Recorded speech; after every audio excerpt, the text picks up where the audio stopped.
I'm just going to ask you what your message is for the World Economic Forum here today. And it's very nice to see you. Thank you very much indeed for joining us today. Thank you for being here, and thank you for, so we are right now in Davos, where basically the people who are mostly fueling the destruction of the planet, the people who are at the very core of the climate crisis, the people who are investing in fossil fuels, etc., and yet somehow these are the people that we seem to rely on solving our problems, where they have proven time and time again that they are not prioritizing that. They are prioritizing self-greed, corporate greed, and short-term economic profits above people and above planet. And we seem to be listening to them rather than the people who are actually affected by the climate crisis, the people who are living on the front lines, and that kind of tells us the situation, how absurd this is. But the people who we really should be listening to are not here. Instead, we are bombarded with messages from people who are basically the people who are causing this crisis. I think that right now the changes that we need are not very likely to come from the inside. Rather, I believe they will come from the bottom up, so to speak. Because without public pressure, without massive public pressure from the outside, at least in my experience, these people are going to go as far as they possibly can. As long as they can get away with it, they will continue to invest in fossil fuels. They will continue to throw people under the bus for their own gain. So I believe that the changes we need right now needs to happen on the outside. We need to build and create a critical mass of people who demand change, who demand justice.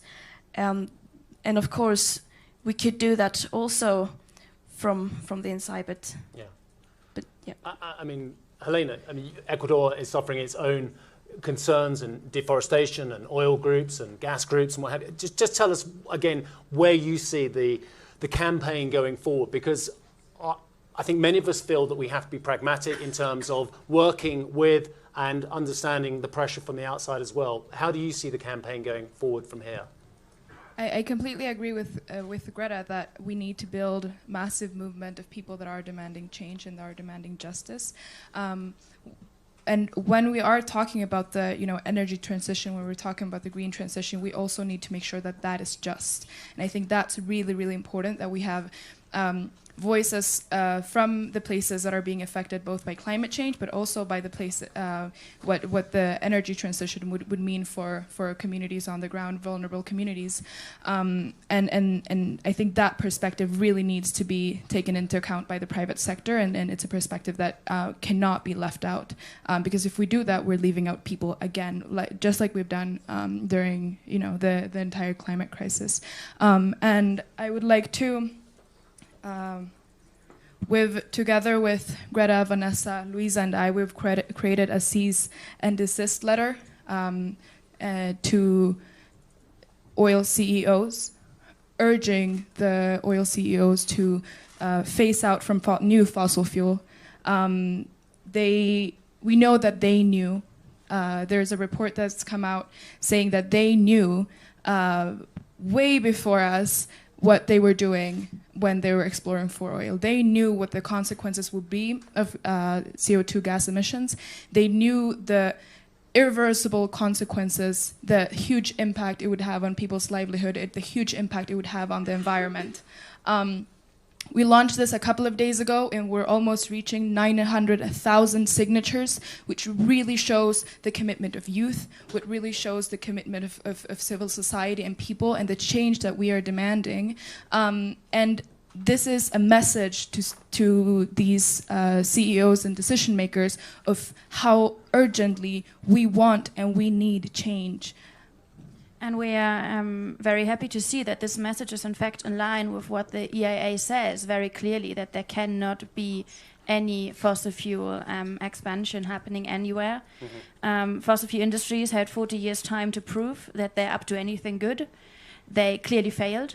And so the message is very clear, and this is not just clear to us activists, it is clear to people everywhere, especially those fighting at the front line. So we are very happy for you to be here today, and we would very much invite you to carry on this message with us, Mr. Birol. So we already have our open letter on 18th of May 2021.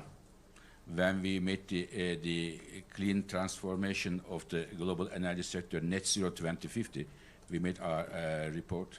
So we are very happy to see that there will be a big increase, hopefully, for clean energy investments, not fossil investments, so that we can both have energy, because energy is a good thing. What is better is the emissions.